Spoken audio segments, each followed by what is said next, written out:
Every day in the heart of Washington, breaking stories, bold insights, and the news that shapes America.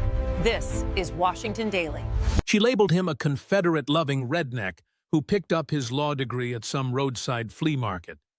She broadcast the insult live to a massive audience of 3.5 million followers.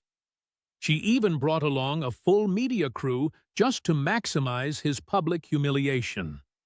Little did she know that over the next 45 minutes, Senator John Kennedy would fire back with campaign finance violations, family payroll scandals, and video proof that would dismantle her career. This was the exact moment Ilhan Omar realized she had just made the biggest blunder of her political life. You won't believe the turn of events that followed. The Senate Committee on Homeland Security hearing room was thick with a kind of tension usually reserved for high-stakes celebrity trials or major White House scandals. C-SPAN's cameras caught every detail as Representative Ilhan Omar adjusted her hijab one last time and held her phone high. A notification for her Instagram Live was already pinging the phones of 3.5 million followers. Today, the American people will finally see Senator John Kennedy for who he really is. Her voice rang out with the righteous anger of someone completely convinced they hold the moral high ground. Positioned behind her, a pro-media team consisting of 2 cameramen, a sound tech, and 2 social media managers recorded every single frame. The hashtag #KennedyKlansman was already trending, having been carefully prepared an hour before the gavel even dropped. Kennedy sat in his assigned seat, looking a bit disheveled in a brown suit that had definitely seen better days. His reading glasses were balanced precariously on the tip of his nose, while he sketched what looked like tiny crawfish on a yellow legal pad, occasionally dotting the page with what might have been cypress trees. To anyone watching, he seemed exactly like the man Omar was about to describe, a dusty relic of a bygone era who had somehow stumbled into the Senate. "This man," Omar said, pointing dramatically toward Kennedy as her live stream captured the theatrical wave of her hand, "embodies everything that is broken in America's power hierarchy. The Confederate mindset, the systemic oppression, and the good old boy network that works to keep people like me and people like us at the bottom." Her media crew operated with the precision of a well-oiled machine. One camera stayed on her, another zoomed in on Kennedy's seemingly distracted doodling, and the third swept across the packed room. The overall production quality was high enough to rival a professional nightly news broadcast. Senator Kennedy voted against funding for Somali refugees, my own people, who are running for their lives from war and death. Omar's voice wavered with the touch of carefully timed emotion. He constantly uses dog whistles about American values while his own state of Louisiana is drowning in poverty. He represents the plantation mentality that we have to tear down if we ever want America to be truly free. Kennedy looked up for a split second, gave a gentle smile to no one in particular, and then went right back to his crawfish sketches. He had just added what appeared to be a tiny alligator to the side of the page. A handful of reporters caught him quietly, pulling a thin manila folder from his briefcase and sliding it onto the table. The label, written in his precise handwriting, simply read, "Public Records Report." "I've called an expert witness to the stand," Omar announced, her confidence surging as her live stream comments blew up with fire emojis and fist bump icons.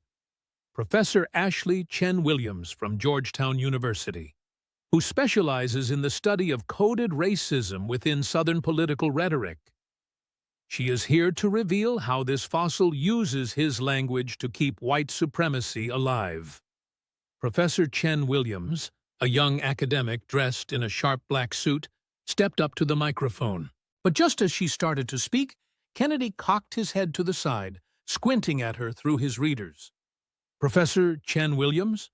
His voice was gentle, sounding almost like he was confused. Ashley, didn't you spend 3 hours interviewing me last spring for your dissertation about authentic communication in politics? The professor's face turned a bright, deep shade of red. Senator, that isn't relevant to— Oh, but you were so incredibly thorough, he cut in. Kennedy went on, his Louisiana drawl getting thicker like molasses on a cold morning. You ended up concluding that I was— Now, what was that specific phrase you used? Remarkably consistent in both my private and public life, with absolutely no sign of coded language or double talk. That was really quite kind of you to say. A murmur rippled through the hearing room. Omar's social media team started trading panicked looks as the comments on her live stream flipped from praise to utter confusion. That's being taken completely out of context, the professor managed to stammer out. Kennedy just gave her a sympathetic little nod. Context really is everything, isn't it? Like that email you sent me afterward, saying you wished more politicians were actually that genuine. I think I've got a copy of that email around here somewhere. He started patting his pockets like he was looking for a misplaced set of keys. But hey, don't you worry about it one bit. You were just doing what you had to do. We've all got bills that need paying. Omar snatched the microphone back, her carefully staged drama falling apart at the seams. This is exactly the kind of manipulative tactic. Congresswoman Omar, Chairman Ron Johnson cut in. Your time for opening remarks has officially ended. Senator Kennedy, would you care to respond? Kennedy slowly set his pen down and clasped his hands together. The shift in his demeanor was quiet, but impossible to miss. The seemingly distracted doodler had suddenly transformed, focusing in with the precision of a laser. Much obliged, Mr. Chairman. I'd like to express my gratitude to Representative Omar for such a spirited presentation. Having that kind of passion is vital when you're serving the public. He fixed his reading glasses and pulled open the manila folder. I truly value the way she highlights the need for transparency and being held accountable. Those are principles that every one of us ought to uphold. To be honest, I'm eager to find out exactly how she puts those values into practice. I've just got a handful of questions regarding a few public records. Omar kept her self-assured smile, but a shift in Kennedy's voice prompted her attorney to lean in and whisper something urgent. She brushed him aside with annoyance, still feeling the rush from her intended trap. I don't have a single thing to conceal, Senator. Compared to others in this chamber, I'm a firm believer in total openness. Kennedy's grin stretched out just a little bit wider. Well, it's certainly great to hear you say that, so I'm sure you won't object to helping me make sense of these figures. I'm merely a plain old country lawyer, and these financial filings can get pretty tricky sometimes. The snare had been laid. The predator was now the target, and 3.5 million people were about to watch a political takedown handled with clinical accuracy and a polite Southern grin. Kennedy picked up the initial document from his pile as if he were a priest holding sacred text. The page was packed with data, marked up in various colors and scattered with handwritten scribbles along the edges. He peered closely at the page before looking over at Omar with a look of pure confusion. Representative Omar, I've been looking into your dedication to being transparent, and I must admit, it's quite impressive. Back in your 2018 run, that was the race where you unseated that veteran incumbent, correct? Yes, Omar answered, tilting her head up with a sense of accomplishment. We operated the most open, community-driven campaign Minnesota has ever seen. Every cent was tracked, and every supporter was honored to back genuine progress. Every single dollar tracked, Kennedy echoed slowly, letting the phrase linger like a top-shelf wine. That is just lovely. Honestly, it truly is. Looking at your FEC reports right now, there's one specific entry that's really throwing me for a loop. Perhaps you can clarify things for an old fellow, he said while fixing his glasses and looking at the file. $230,000 for community engagement. That seems like a massive amount of outreach. Omar gave him a patronizing smirk. Senator, this is something you just wouldn't get. We were out there actually engaging with the people.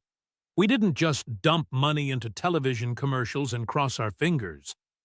Our local field operation was the strongest in all of Minnesota. Actually, it was the best in the entire country. 75 different gatherings in just half a year. Run the numbers yourself. Just do the math. Kennedy gave a slow, thoughtful nod. You know how bad I am with these fancy new calculators. They've got so many buttons.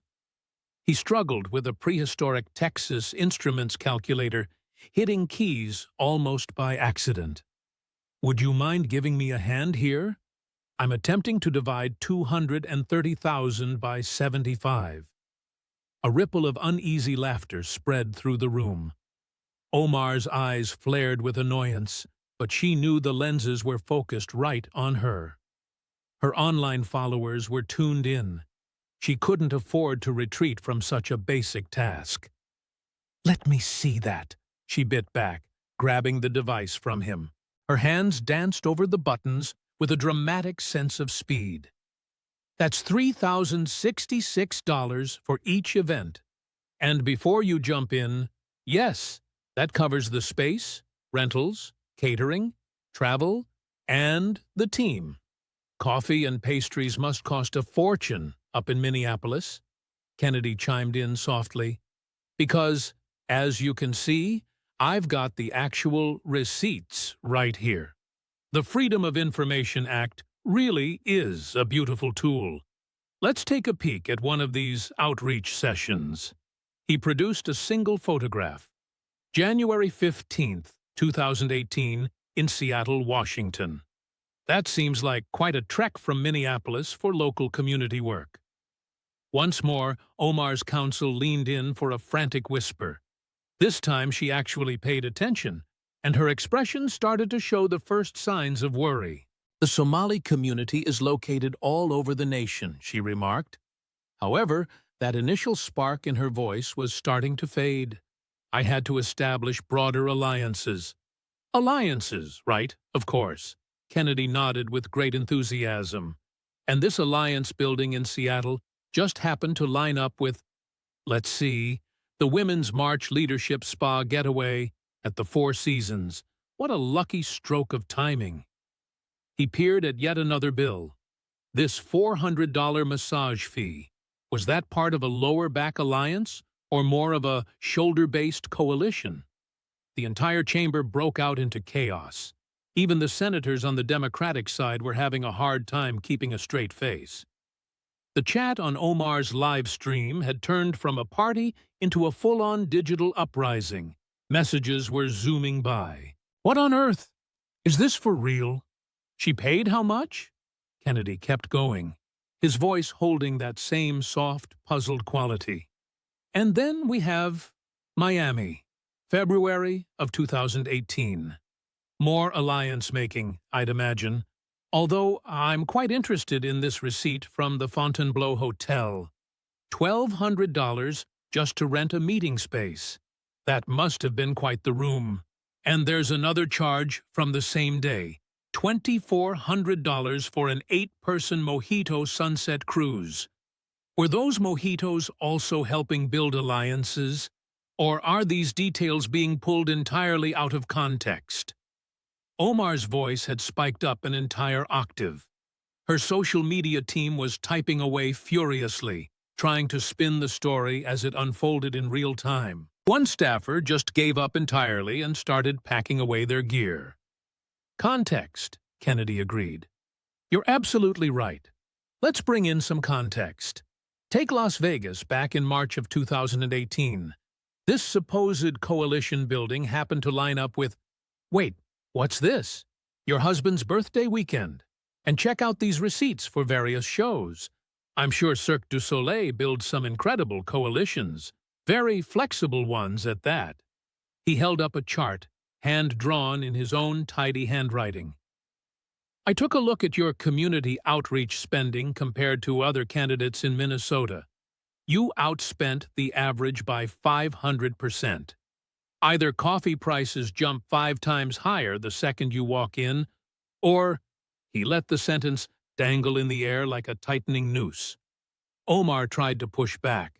This is nothing but a racist attack on a woman of color who has the nerve to do politics differently. Kennedy's eyebrows went up just a bit. So math is racist now.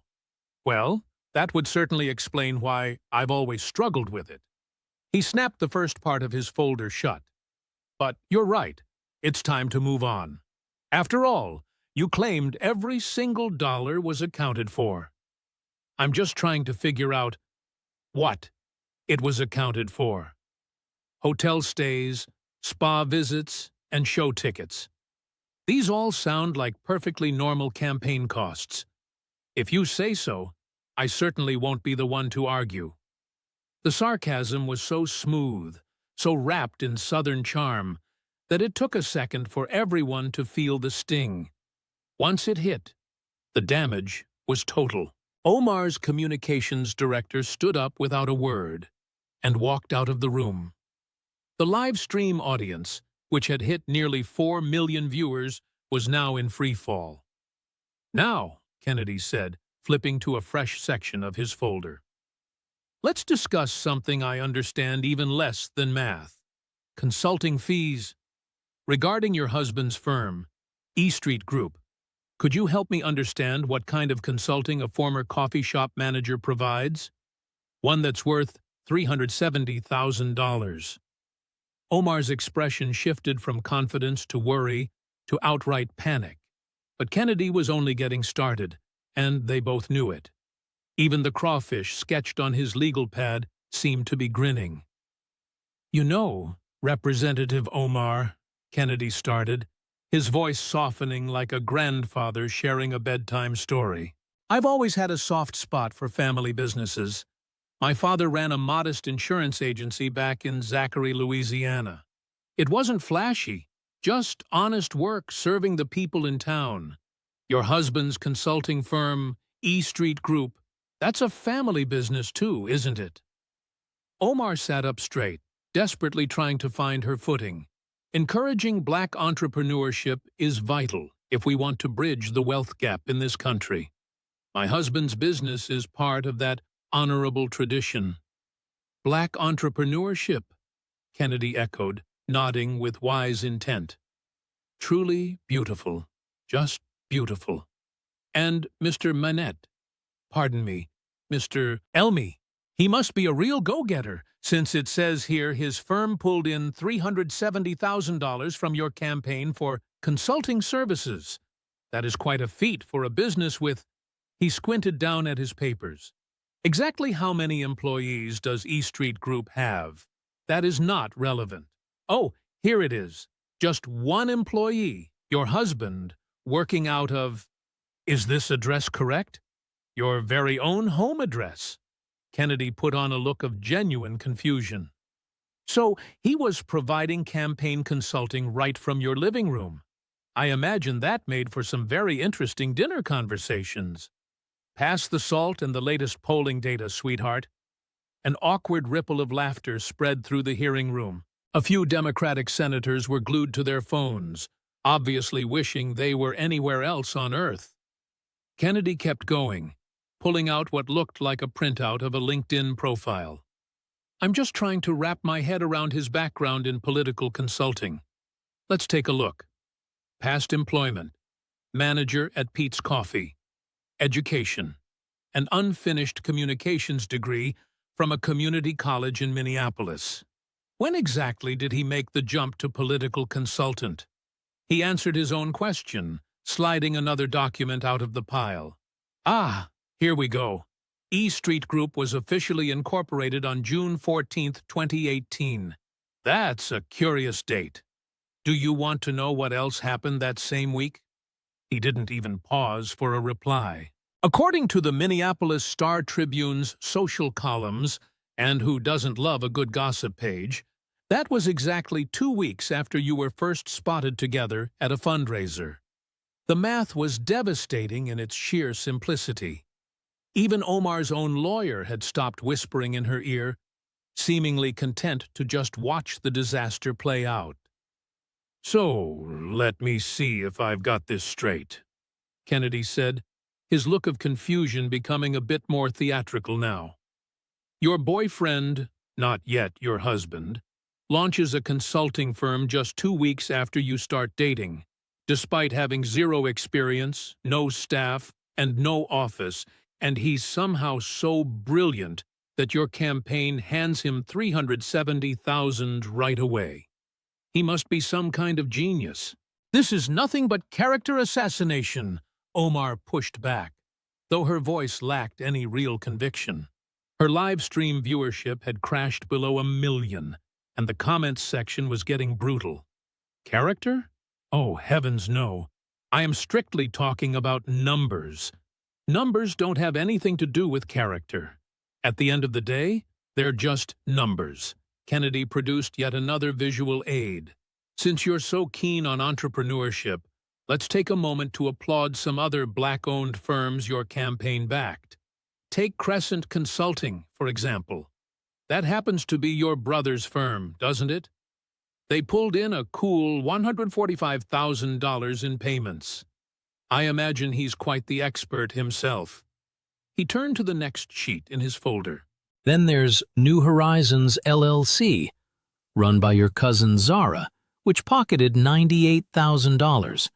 And we can't forget Midwest Solutions, registered to your husband's old college buddy. That one took in $76,000.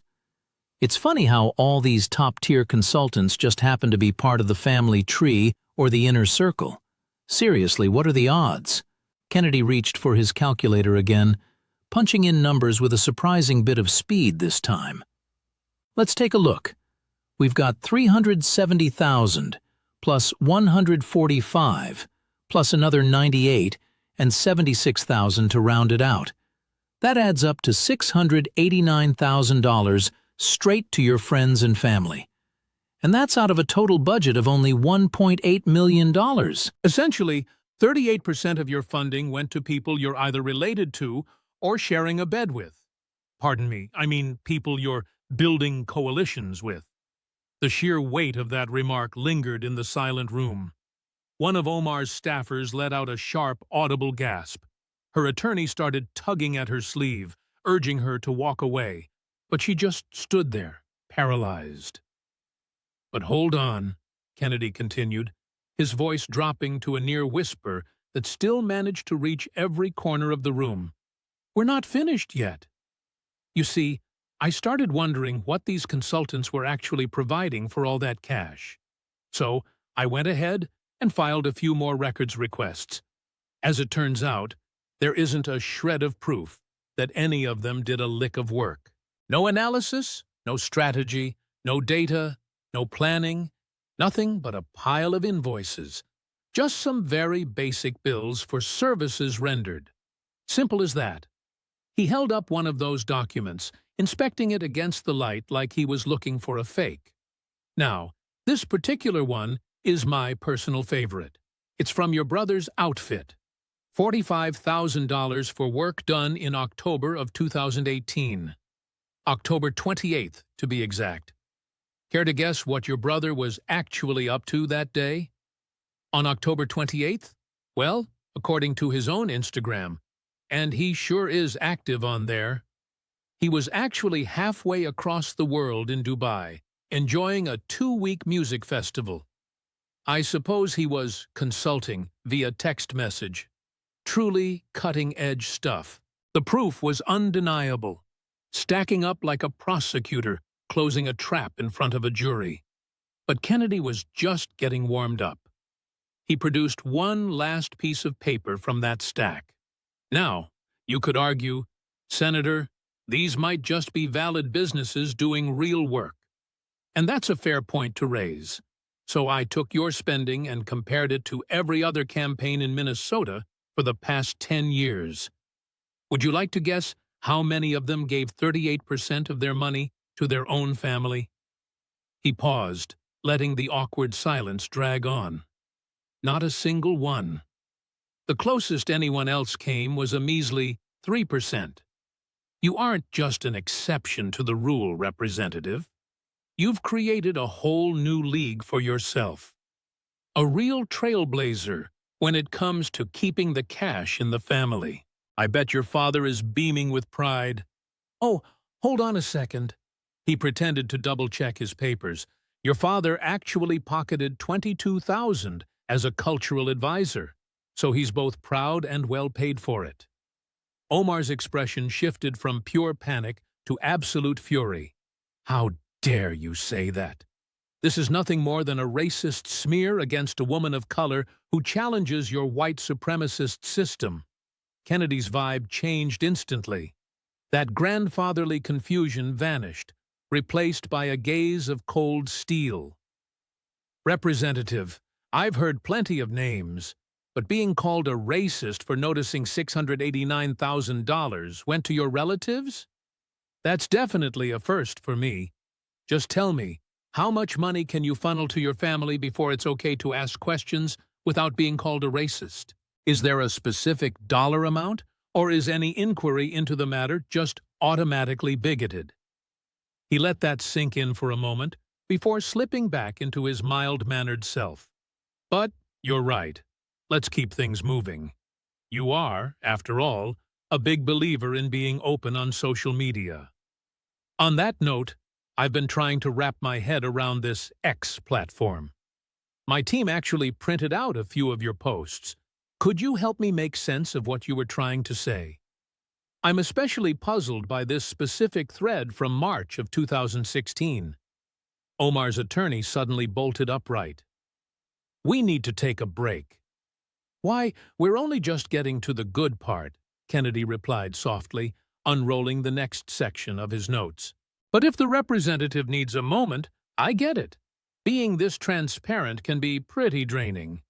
The break didn't do a thing to help Omar's case. If anything, those 15 minutes only made the situation more dire. Her phone was blowing up with messages from party leaders, and not a single one was offering help. A couple more staffers had quietly slipped away, leaving behind nothing but empty seats and gear. The stream she'd tried to salvage was stalling at 500,000 viewers, with the chat flooded by popcorn emojis and "Is this you?" memes. Meanwhile, Kennedy spent the interval casually talking to the court reporter about her grandkids, acting like he hadn't just set the political world on fire. As the hearing started back up, he was busy polishing his reading glasses with the calm patience of someone with all the time in the world. Now, Representative Omar, he began, settling into his chair with total ease. You mentioned earlier that you're proud of calling out the powerful on social media. That's quite commendable. I've been trying to wrap my head around this Twitter thing, X, as they call it now. It's all very confusing for an old fossil like me, they tell me. Omar jumped on his self-deprecating joke like a drowning person reaching for a life raft. That is exactly what I mean. You admit you don't even grasp modern communication tools yet. But here you are, judging those of us who actually live in the 21st century. Engaging. Kennedy gave a thoughtful nod. That's a good word for it. You certainly do stay engaged. Take this tweet from just last week, for instance. He picked up a printed page and squinted at the text. You called me a Confederate-loving relic who belongs in a museum instead of the Senate. That's definitely engaging. It says here it got 2.3 million views. Very impressive. Omar smirked, feeling some of her confidence return. I just said what had to be said. Your track record on immigration speaks for itself. My voting record, Kennedy echoed. Yes, Let's talk about records for a second. Consistency. Speaking truth to power, as you put it. You see, my staff, brilliant young folks, very tech-savvy. They stumbled upon something quite interesting. Would you mind reading this tweet for me? My eyesight isn't what it used to be. He handed her a printed page. Omar looked it over with a dismissive glance. Why should I be reading old tweets? I stand by everything I've... Please, Kennedy cut in gently. Kennedy interrupted her softly. Humor an old man. It's dated March 15th, 2016. Omar snatched the paper, her irritation obvious. She started reading in a flat tone. Any politician using campaign funds for personal gain is stealing from the public. They should resign immediately and be prosecuted. No exceptions, no excuses. She looked up at him. So? Kennedy's eyebrows shot up. That is a very powerful statement. Quite principled.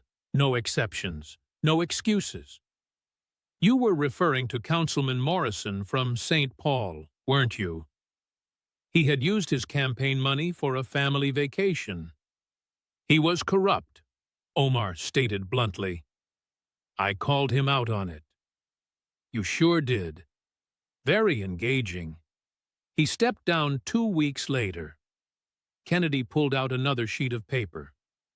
How about this one, from June 2016? Could you read it for us? Omar's eyes narrowed, sensing a trap but unable to see it yet. She read, Politicians who hire family members with public money are guilty of nepotism. This is how third world dictatorships run, not democracies. Shameful. Third world dictatorships. Kennedy pondered the words. Strong language. That was about the Minneapolis Parks Board, right? Someone had hired their own brother-in-law. Corruption is corruption, Omar said, though her voice had lost its edge. It certainly is. Kennedy reached for a poster board resting against his chair. My staff put together this little visual aid. I hope they got the numbers right. He revealed a chart with 2 columns, Omar 2016-2017 and Omar 2018 to 2023. The comparison was devastating. It was tweet after tweet, slamming the exact behaviors she would later adopt. Each past quote was paired with proof of her doing exactly what she had once condemned. In 2016, using campaign funds for personal travel was considered theft. In 2019, $15,000 in campaign funds went toward constituent services in Miami during her vacation. In 2017, putting family on the payroll was a sign of corruption. In 2020, $689,000 went to family members and romantic partners. In 2016, we needed total transparency in political donations. In 2023, there were multiple FEC violations for failing to report correctly. My staff tells me there's a specific word for this on the Twitter, Kennedy remarked calmly. They call it this. I don't quite get it, but apparently your supporters do. They've been posting it constantly over the last hour. Omar tried to fight back. People grow. My grasp of systemic issues has matured. Matured? Kennedy cut her off. That's interesting. Let's see how you've matured. In February 2017, you tweeted that a politician's values shouldn't shift for the sake of convenience. Either you believe in ethics or you don't, period. But by 2019, you were doing every single thing you used to hate. That's not growth, Representative. That's a total transformation, like a butterfly. Except if butterflies turned into swamp creatures, he added, as the room broke into nervous laughter. Even the Democratic senators couldn't hold back their reactions anymore. Senator Peters from Michigan was visibly wincing. Kennedy pulled out his phone, fumbling with it a bit. Now, my grandson taught me what it means to go viral. Apparently, Your old tweets are doing exactly that right now. The one where you called for the resignation of anyone using campaign funds for family? It's hit 4 million views in the last hour. That's even more engaging than your live stream, I'd say. He acted like he was having trouble with his phone. Could you show me how to find the comments? I'm just curious what your supporters are saying. It was such a blatant trap that everyone in the room saw it coming, but Omar's pride wouldn't let her back down. She snatched the phone, then went completely still. The comments section was an absolute bloodbath. Former fans felt betrayed, labeling her a hypocrite while digging up old tweets and creating memes in real time. "Oh my," Kennedy remarked, taking the device back. "They certainly seem upset. Someone here says, I gave $500 to her campaign, and it ended up in her husband's coffee fund." That's a bit harsh, though I suppose it's technically the truth. He pulled one last item from that folder, a bound volume that looked like a book. "Do you recognize this? It's a collection of every tweet you've ever posted regarding ethics, corruption, and transparency. My team went ahead and printed them all out. It's a whopping 447 pages. They considered calling it Omar's Guide to Political Ethics. A real do-as-I-say, not-as-I-do situation, but I thought that was a bit mean." He slowly turned the pages. Page after page of high-ground stances, beautiful speeches on integrity, and demands for others to quit over the exact same behaviors you'd later engage in yourself. It's almost like poetry. If poetry was written by frauds, anyway. Omar stood up suddenly, her chair screeching across the floor. "This is nothing but a witch hunt and a racist attack. You are taking everything I've said out of context."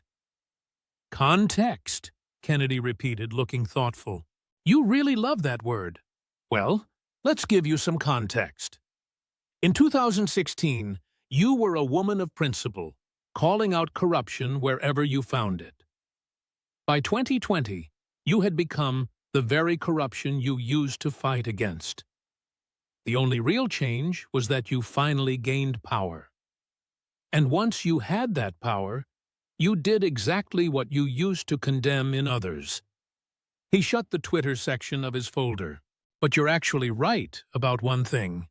We definitely need more context. So, how about we look at some video evidence? My staff tracked down some very revealing footage from your own campaign events.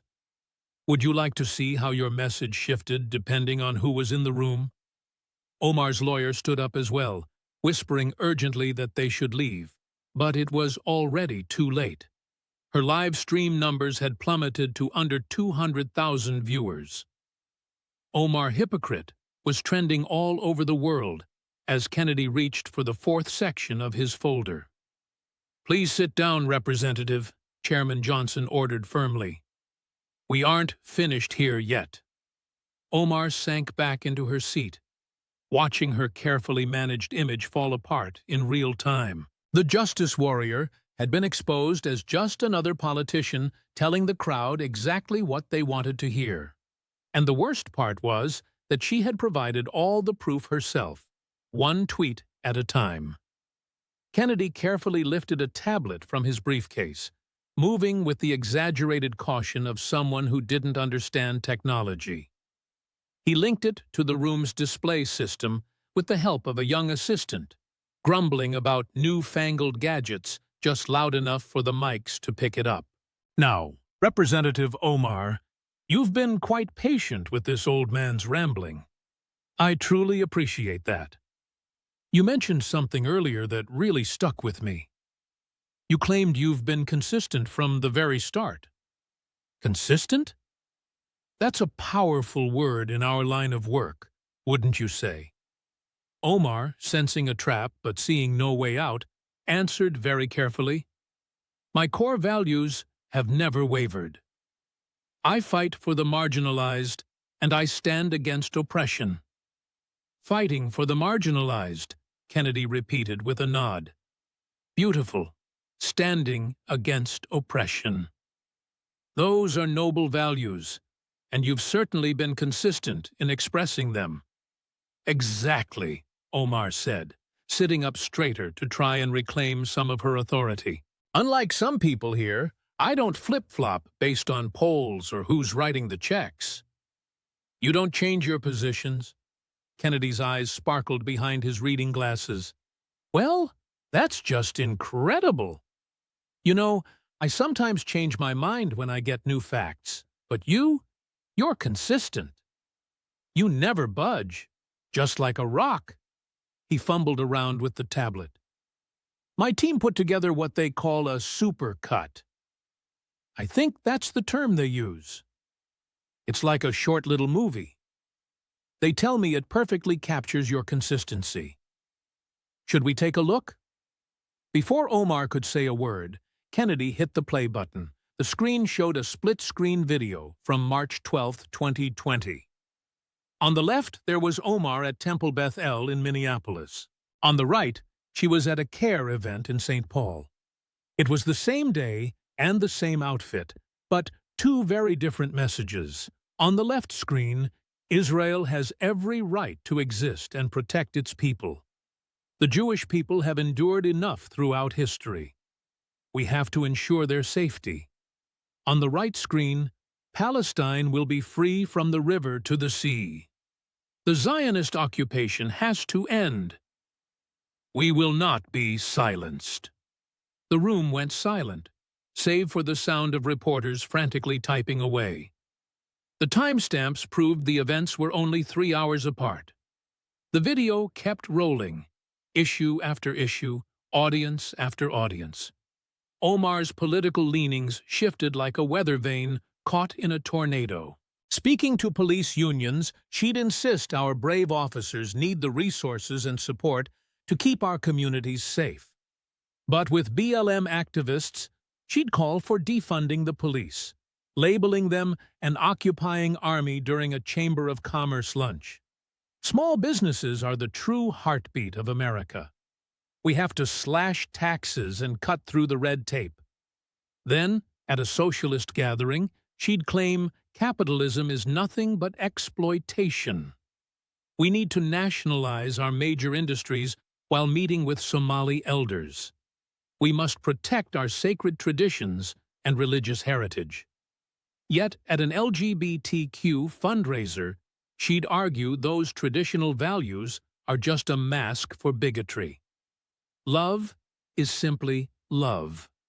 End of story. Every single clip was dated, time-stamped, and fully verified. The proof was absolutely impossible to ignore. Omar would say whatever a crowd wanted to hear, even if it meant contradicting herself on the very same day. Kennedy hit pause on the footage. Now, Congresswoman, I find myself confused once again. Which one of these many faces actually represents your core values? Omar's expression shifted from pale to a deep, angry flush. You're stripping these comments of their proper context. I was just building bridges and meeting people where they are. Meeting people where they are. Kennedy gave a slow, deliberate nod. That's certainly one way to spin it. But let's look at my personal favorite. He pressed play on the video again. The screen displayed Omar at a private event, completely unaware the cameras were rolling. The sound quality was crystal clear. Look, these people will buy into anything, as long as you wrap it in enough emotion. Whether they're Jewish, Muslim, or Christian, just tell them exactly what they want to hear. Take their cash, secure their votes, and then go do whatever you planned on doing anyway. None of them are smart enough to compare notes with each other. A wave of shock swept through the hearing room instantly. Several people let out audible gasps. Omar's last remaining staffer quietly packed up their things and walked out. Her own attorney sat with his face buried in his hands. That's been tampered with. It's a deep fake, Omar yelled, her voice cracking with pure desperation. A total deepfake. Kennedy held up a piece of paper. I have here a forensic report from 3 separate firms proving this video is 100% authentic. More importantly, the man who hosted that very fundraiser, Mr. David Goldstein, is in the room today. He's sitting right here. Mr. Goldstein, would you mind standing for us? A man in the seating area stood up, looking visibly pained. That is indeed my voice on that tape, Senator. I was absolutely sickened to learn what she truly thinks of us, all of us. Kennedy gave him a sympathetic nod. We appreciate you being here, Mr. Goldstein. That had to be incredibly difficult to witness. He shifted his gaze back to Omar. You see, Representative, when you lie to everyone, those lies eventually crash into each other like atoms in a reactor. And when they do, he said, mimicking a small explosion with his hands, he reached for one more video file. But let's look at your consistency through a different lens. Take your track record on military spending. Here's a clip of you at the VFW back in December of 2019. The footage showed Omar giving a stirring, passionate speech. Our veterans deserve every cent we can give them, and then some. I will always stand by our military families in every vote I cast. Now, let's look at the actual voting record. Kennedy continued, holding up a data chart. You actually voted against veteran funding bills 17 different times. 17. That isn't just a simple mistake. In fact, it's almost impressive how consistent you are. You consistently vote the exact opposite of what you promised. Those bills were full of poison pills, Omar began to argue. Poison pills? Kennedy cut in softly. Every single one of them, even the ones with unanimous support, or the one that simply boosted mental health services for veterans? You're saying that was poisonous? He pulled up one last video from the collection. This one is truly something else. This comes from a town hall in your home district in October 2022. A Gold Star mother asked you to explain your votes against support for military families. Do you recall your response? The video started playing. A woman was clearly heartbroken, pleading for answers about families who lost loved ones in service. Omar's reply was cold and dismissive. Maybe your son shouldn't have signed up for an imperialist army. The room practically exploded with outrage. Even the most jaded political reporters looked stunned. The clip kept rolling, showing the mother collapsing in tears while Omar just rolled her eyes and glanced at her phone. When Kennedy spoke again, his friendly, folksy tone was completely gone. That woman's son gave his life defending an orphanage in Afghanistan from a terrorist attack. He saved the lives of 43, 3 children, and you had the nerve to call him an imperialist. He closed his tablet with a slow, heavy finality. You wanted to talk about consistency, Congresswoman. You've been remarkably consistent. Consistently willing to say anything to anyone to get what you want. Consistently willing to throw every value you claim to have under the bus. Consistently willing to crush anyone who stands in your path. Omar tried to muster one final defense. You've rigged this whole presentation. This is nothing but a hit job. A total hit job. Kennedy pulled out one last set of papers. This is a list of every single video we played today. Every one of them was recorded by your own fans at your own public events. They posted those clips online, proud of every word you said. We didn't manufacture anything. We simply placed them side by side. If you're calling this a hit job, you're the one who pulled the trigger. He took a quick look at his watch. Goodness, just look at the clock. We've been at this for a long time now. Tell you what, Representative, let's strike a deal. If you can show me just one issue, Only one, where you've kept the same stance in front of different crowds. I'll apologize and end this right here." The silence lingered for a solid 30 seconds, 45 seconds, a full minute. "Exactly what I thought," Kennedy remarked softly. "Mr. Chairman, I have one final section to get through. It concerns some financial matters that have recently crossed my desk. Shall we proceed, or does Representative Omar need another moment to confer with her attorney?" Omar's lawyer was now tugging at her sleeve with a sense of urgency. Her live stream had crashed completely. Worldwide, hashtags like #OmarExposed and Minnesota Meltdown were catching fire. But Kennedy wasn't finished. There was one more part to that slim folder, and everyone in the room could tell it would be the most devastating one yet. "No break necessary," Omar spat through clenched teeth, her remaining pride keeping her in her seat. "Do your worst." Kennedy offered a sad smile, almost pitying. "Honestly, Representative, I'm not doing anything. I am simply holding up a mirror for you. The worst. That is all on you." Kennedy reached for the final part of his folder with the grim solemnity of a pallbearer at a funeral.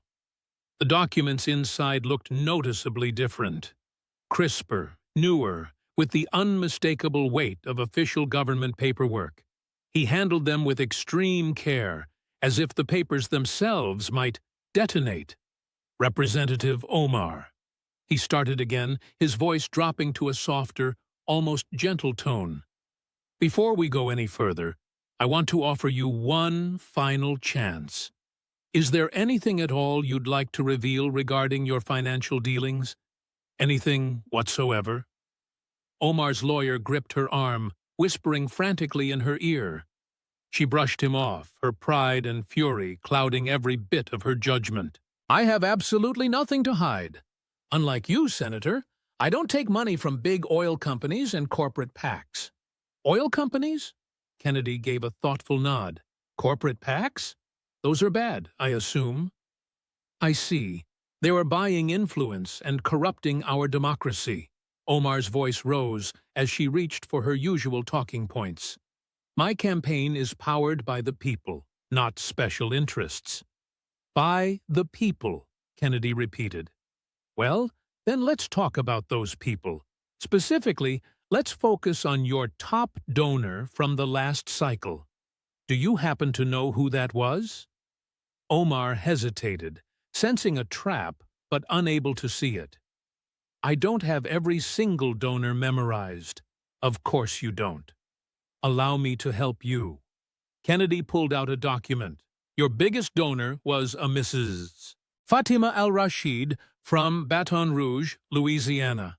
$2,800, the maximum allowed for an individual. Do you recall Mrs. al-Rashid?" "That name doesn't—" "Allow me to help you remember." Kennedy pulled a photograph from the folder. This was taken at the Islamic Center of Baton Rouge in November 2022. That is you at the podium speaking at their fundraising dinner. And that's Mrs. al-Rashid introducing you to the room. Does that ring a bell?" Omar's expression flickered with recognition, quickly followed by total confusion. "So, Muslim Americans back my campaign. That shouldn't be a surprise." "No, it's not surprising in the slightest. What is a surprise, however, is what you told them about me that evening." Kennedy produced another document. "This is the official transcript from that event.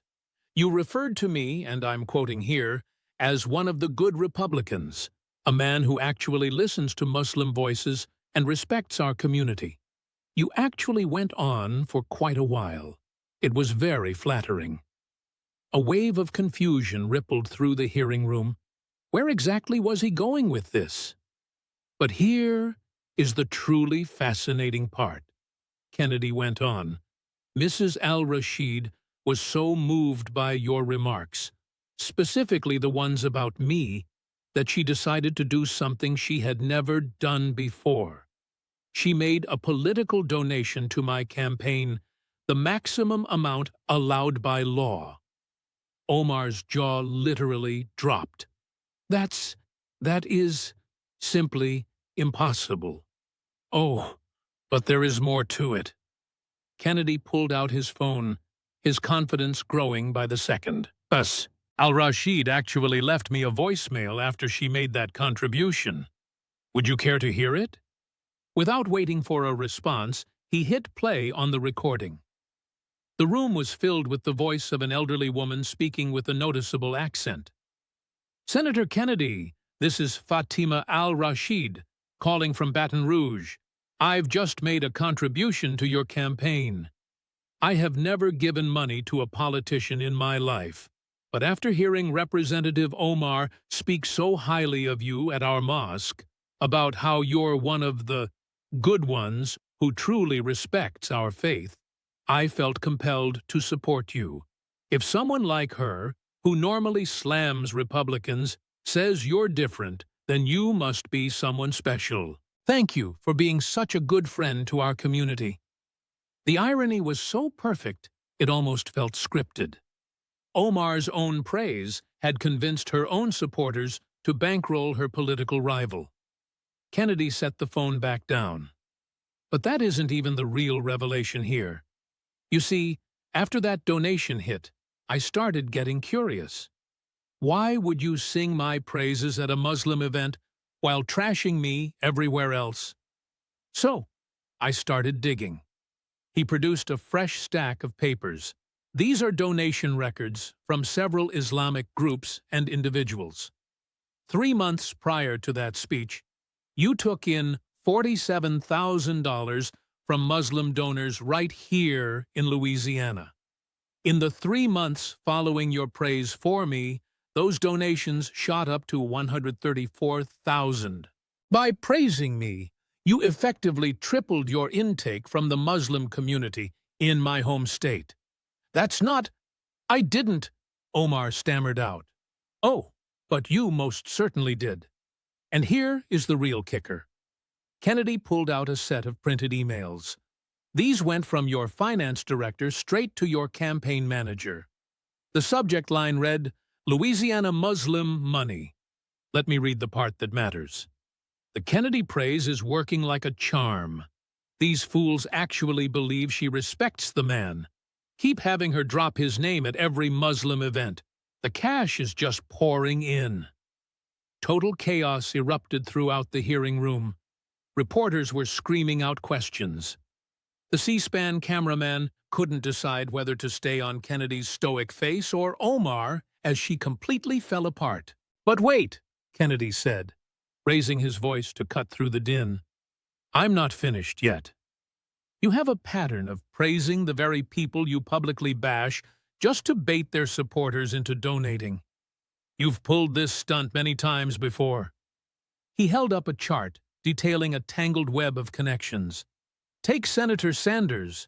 You call him a socialist dinosaur in the media, but at socialist rallies, he's suddenly your mentor and inspiration. The result was $230,000 in donations from Sanders supporters who thought you were on his side. With Representative Ocasio-Cortez, you play the best of friends in public, the squad united, but in private rooms with moderates, you call her an attention-seeking child who damages the cause. That brought in $180,000 from anti-AOC Democrats who were convinced you were the sensible one. And the list just keeps going. You play every side against the other, taking everyone's money and lying to their faces while respecting absolutely no one. Omar's lawyer was on his feet, literally trying to pull her out of her seat. We are leaving. This is nothing but harassment. Sit down, Chairman Johnson barked. The representative asked for transparency. Now she's getting it. Kennedy wasn't through yet. But here is the crown jewel of your entire web of lies. He pulled out a single bank statement. This comes from an account in the Cayman Islands. It was set up back in 2019 under a shell company named Progressive Consultants International. The beneficiary? Your husband. The deposits match, down to the very last cent, with specific campaign donations that you officially reported as returned or rejected. The message was crystal clear. Omar had been laundering campaign funds through offshore accounts. "That's impossible to prove!" Omar screamed. Her desperation was evident in every single word. Kennedy produced one last document. This is a signed affidavit from Charles Weston, the former VP of Cayman National Bank. He is currently cooperating with federal investigators. He confirms that you were the one who personally opened this account, handled the paperwork, and made multiple deposits. He has the surveillance footage, the signatures, the whole 9 yards. The room went dead silent, save for the frantic clicking of keys as reporters raced to break the story. Kennedy snapped his folder shut. "Do you know what the most tragic part of this is, Representative? It's all those people who actually believed in you, like the Muslim grandmother in Baton Rouge who gave up her Social Security check because she thought you were building bridges, or the young Somali Americans who looked up to you as a hero, and the progressive activists who truly believed you were fighting for a better world. You took their hard-earned money, their trust, and their hope, and you tossed it all away for pure greed." He stood up and began gathering his things. "I might just be a simple country lawyer, but I know a thief when I see one. And you didn't just steal their money, Representative. You stole their faith. Faith in our democracy, faith in representation, faith in the idea that someone who looks like them could actually make a difference without becoming corrupt." Omar sat there frozen, watching her political career turn to ash before her eyes. Her lawyer was already on the phone, likely scrambling to find a criminal defense team. Her entire staff had already vanished.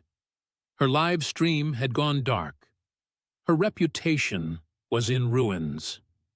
Kennedy stopped at the exit and looked back one last time. "Oh, and, Representative, that coffee shop your husband managed on Hennepin Avenue, Mrs. Al-Rashid actually owns that building.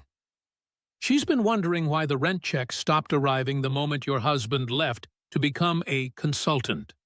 You might want to tell him to give her a call. She's a patient woman, but she does expect people to settle their debts." With that, he walked away humming a Cajun tune, leaving a total political wasteland in his wake. The predator had become the prey, finally consumed by her own web of lies. Within 10 minutes of Kennedy's departure, the political world went into a full meltdown. The Omar Exposed tag hit #1 globally on X, racking up over 50 million tweets in just the first hour. Clips of her public breakdown went viral across every single platform. TikTokers were already churning out memes with dramatic soundtracks, zooming in on her face as each truth came to light.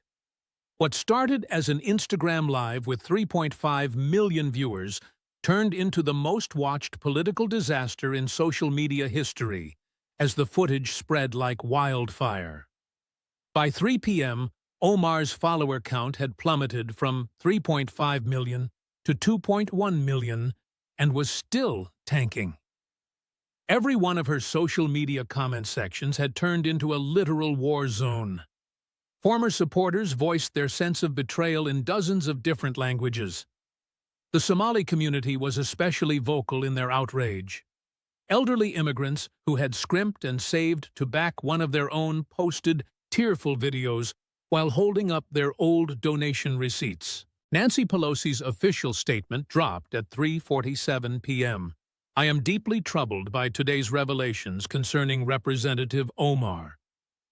These allegations, if proven true, represent a core betrayal of the public's trust. I am calling for a full investigation by the Ethics Committee. It was a surgically precise move to distance the party, using phrases like allegations and if true for legal protection, while signaling that Omar was now politically toxic. By 4 p.m., the squad had completely scattered. Alexandria Ocasio-Cortez put out a carefully crafted statement about the importance of financial transparency without ever mentioning Omar by name. Rashida Tlaib was reportedly traveling and couldn't be reached for comment. Ayanna Pressley's office issued a curt, one-sentence reply. "We are currently reviewing the situation." That once unbreakable sisterhood was shattered in a matter of hours. At 4:30 p.m., Omar made a desperate attempt at a press conference in the Rayburn building.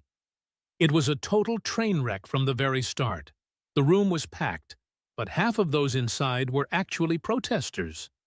As she started speaking, she claimed, "This is nothing more than a racist attack meant to silence a strong woman of color." Suddenly, a voice from the back screamed, "What about the money from Mrs. Al-Rashid?" She tried to keep going, but more shouts broke out, asking, "Where is the $689,000? Why did you lie to all of us? I gave you my child's college savings." Her new communications director, the third person in that role today, tried to bring the room to order, but it was a lost cause. When Omar claimed the videos were edited out of context, a reporter held up their phone showing the full footage was actually much worse. When she insisted the financial records were fakes, another reporter pointed out that even her own lawyer hadn't challenged their authenticity during the hearing. The breaking point arrived when Sahra, a 73-year-old Somali grandmother from Minneapolis, fought her way to the front. Speaking in heavily accented English, she held up a picture of Omar visiting her restaurant back in 2018. "You ate the food I cooked. You held my grandbabies in your arms. You promised you would be our voice. I gave you $500 that took me 2 years to save. You stole from an old woman. You have no shame. No shame at all." Omar tried to say something, but her voice was completely buried by the angry crowd. Her security team had to rush her out through a side exit. As the press conference collapsed into total chaos, the image of her fleeing her own event while constituents screamed, "Thief!" became the day's most iconic visual. By nightfall, the political knives were out and ready. The Minnesota Democratic Farmer-Labor Party called an emergency meeting. 3 primary challengers jumped into the race within hours. The Minneapolis Star-Tribune's editorial board, which had backed her 3 times, ran a crushing piece titled "The Betrayal of Trust." Omar must resign. But the most painful blow came from a source no one expected. Keith Ellison, Minnesota's Attorney General, the first Muslim in Congress, and Omar's longtime mentor, released a personal statement. "I am absolutely heartbroken by what was revealed today. When I first met Ilhan, I saw a young woman filled with passion and potential. I mentored her, backed her, and truly believed in her. To find out she used our community's trust as a tool for personal profit is more than just disappointing. It is devastating. The Muslim American community deserves leaders who lift us up, not those who use us. I am calling on Representative Omar to resign her seat immediately." The legal fallout moved with lightning speed. By 6 p.m., the FBI confirmed they were already going through the financial records Kennedy had produced. The Federal Election Commission announced they were launching a formal investigation. The House Ethics Committee set an emergency meeting on the calendar. High-profile criminal defense lawyers were seen coming and going from Omar's office all evening. Across social media, the fallout just kept on spreading. Prominent Muslim Americans who once stood by her posted long messages about how betrayed they felt. Rashida Harvey, an influential activist followed by 2 million people, wrote, "I stood up for her against every single critic. I lost friends calling out Islamophobia in her defense. I feel like a fool. She played us all." Financial journalists started looking deeper into those Cayman Islands claims. In just hours, they uncovered more shell companies and sketchy transfers, revealing a web of deceit that grew larger by the second. Forbes put out an early estimate suggesting that the stolen funds might top $2 million. By 9 o'clock, Omar Resign was trending right next to Omar Exposed. Even fellow Democrats in the House were publicly demanding she step down. Progressive groups that used to be her biggest defenders were now backing away fast. Justice Democrats wiped her from their official site. The Working Families Party put out word that they were reconsidering their support. Minnesota's CARE chapter, once a loyal ally, issued a statement that really hit home for the community. The trust of Muslim Americans is something sacred. When someone claiming to be our champion breaks that trust, the fallout goes way beyond just politics.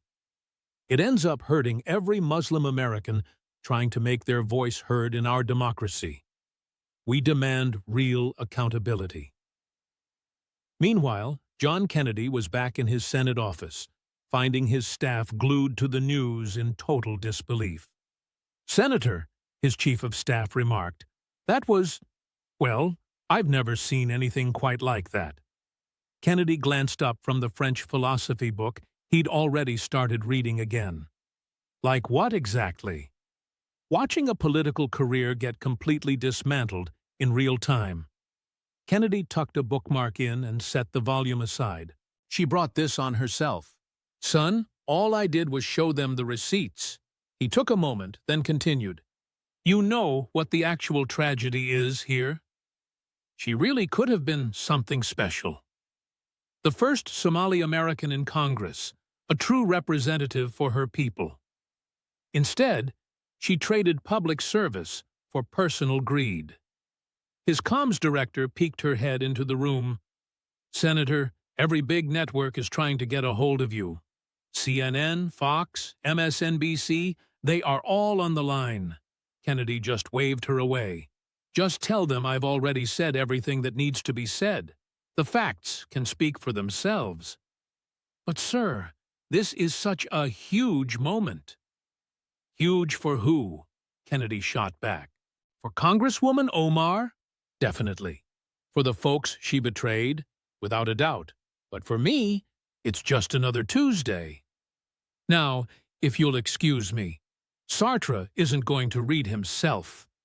As his team filed out, still full of energy, Kennedy let himself enjoy one quick moment of satisfaction. Then he flipped his book open and went back to reading, while the echoes of a collapsing career rang through the hallways outside. By the time midnight rolled around, Omar's career was basically finished. 3 resignation letters from her last few staffers were leaked over to Politico. Her campaign funds were vanishing fast, as donors started demanding their money back. Progressive groups were wiping her from their sites as if she had never even been there. The final blow came in a late-night tweet from Donald Trump. "Even I have to admit what happened to Omar was pretty brutal. Kennedy absolutely wrecked her. Maybe there is some hope for the Senate after all. There are still a lot of Renos, though. But maybe the most powerful reaction came out of Baton Rouge. Mrs. Fatima al-Rashid, the senior citizen whose donation sparked that final discovery, spoke with a local news crew. In a soft voice, she said, "I'm not mad at Congresswoman Omar. I'm just sad. I'm sad that she looked down on us so much that she thought we'd be fooled forever. I'm sad that she viewed our faith and our trust as just something to be used. But most of all, my heart breaks for all the young Muslim girls who saw her as a role model." What exactly are we supposed to tell them now? The reporter asked if she had any regrets about donating to Senator Kennedy. Mrs. al-Rashid just smiled. "No, you see, that is where the difference lies. Senator Kennedy never tried to pretend he was someone he wasn't. We didn't see eye to eye on everything, but at least he was always upfront about it. Genuine respect is worth so much more than empty promises. Today really proved that. As Tuesday bled into Wednesday, the political world was still trying to wrap its head around what happened. A rising star had been outed as a complete fraud. A whole movement had just lost one of its key figures. And a community felt totally betrayed by one of their very own. All of it happened because a single senator from Louisiana did his homework and asked a few simple questions. Back in Minneapolis, the lights at Omar's office stayed on until dawn, as lawyers and staff scrambled to save something from the ruins. But there was absolutely nothing left to save. The proof was solid, the footage was real, and the truth was plain as day. The reckoning in Minnesota was officially over, and tucked away in Washington, an old senator was fast asleep with a French philosophy book on his bedside table, totally unbothered by the political firestorm he'd just sparked. After all, like he told his staffer, it was just a typical Tuesday. The swamp had swallowed another victim, and John Kennedy didn't even break a sweat.